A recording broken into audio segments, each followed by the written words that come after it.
বুদ্ধিদীপ্ত অধিনায়ক সোহান ও দেশের আম্পায়ার সৈকতের মাঝে দারুণ মনস্তাত্ত্বিক লড়াই। কখনো রিভিউয়ে সফল হয়ে দেশের আম্পায়ারকে সিদ্ধান্ত বদলাতে বাধ্য করেন সোহান, কখনো আবার সৈকতের সিদ্ধান্তই থাকে বজায়, রিভিউ হারাতে হয় সোহানকে। ওদিকে চিটাগংয়ের হয়ে একাই লড়াই চালিয়ে যান শামীম পাটোয়ারি। যদিও সতীর্থদের যোগ্য সঙ্গ না পেয়ে শেষটা তার জন্য ভালো হয়নি। রংপুরের দেয়া ১৬৫ রানের জবাবে ব্যাটিংয়ে নামে চিটাগং কিংস।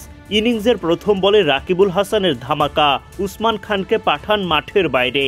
উসমানের বিদায়ের পর গ্রাহাম ক্লার্ক ও পারভেজ ইমন মিলে এগিয়ে নিয়ে যেতে থাকেন চিটাগংকে। আকিব জাভেদের করা বলে জোরালো শট খেলতে যান ইমন, কিন্তু ব্যাটের কানায় লেগে বল উঠে যায় শূন্যে। তখন দৌড়ে গিয়ে সেই বলটা গ্লাভসবন্দি করেন রংপুরের অধিনায়ক ও উইকেট কিপার নুরুল হাসান সোহান। দারুণভাবে ক্যাচ নিলেও মাথায় প্রচণ্ড আঘাত নিয়ে মাঠ ছাড়তে হয় সোহানকে। তখন উইকেট কিপারের দায়িত্ব নিয়ে মাঠে আসেন ইরফান শুক্কুর।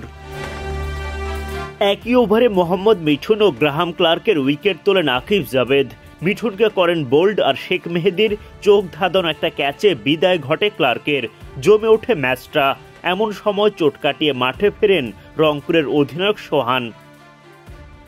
নাইমের বিরুদ্ধে এলবিডব্লিউর আবেদন তোলেন Khushdil Shah. Umpire Saikat not আউটের সিদ্ধান্ত দেন। তখন রিভিউ নেন সোহান। সৈকতকে ভুল প্রমাণ করে সফল হন। যদিও একই ওভারে সৈকতের কাছে পরাস্ত হয়ে রিভিউ হারাতে হয় রংপুর অধিনায়ককে। ১০৬ রানের মধ্যে ৫ উইকেট হারানো চিটাগংয়ের হয়ে আশার আলো হয়ে থাকেন শামীম পাটোয়ারি। এক প্রান্তে দারুণ লড়াই করেন তিনি, যদিও শেষ পর্যন্ত ম্যাচটা জিতে নেয় রংপুর। এর আগে ম্যাচের শুরুতে টস জিতে রংপুরকে আগে ব্যাটিংয়ে পাঠায় চিটাগং। শুরুতেই রংপুরের ব্যাটারদের ওপর বেশ চাপ বাড়ান চিটাগংয়ের বোলাররা। আলিসাল ইসলাম তুলে নেন রংপুরের ওপেনার তৌফিক খানের উইকেট। তৌফিকের বিদায়ের পর জুটি গড়ে তোলেন টেলর ও সাইফ। যদিও আলিস মারুফ মৃধাদের বোলিং তোপে বেশ ধীর গতিতেই এগিয়ে যেতে থাকে রংপুর। ৮ ওভার শেষে ১ উইকেট হারিয়ে তারা তুলতে পারে মাত্র ৪৬ রান।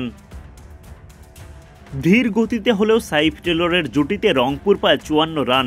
এই সময় রাইডার্সের বিপদ বাড়ান আলিস। এলবিডব্লিউর ফাঁদে ফেলেন সাইফকে।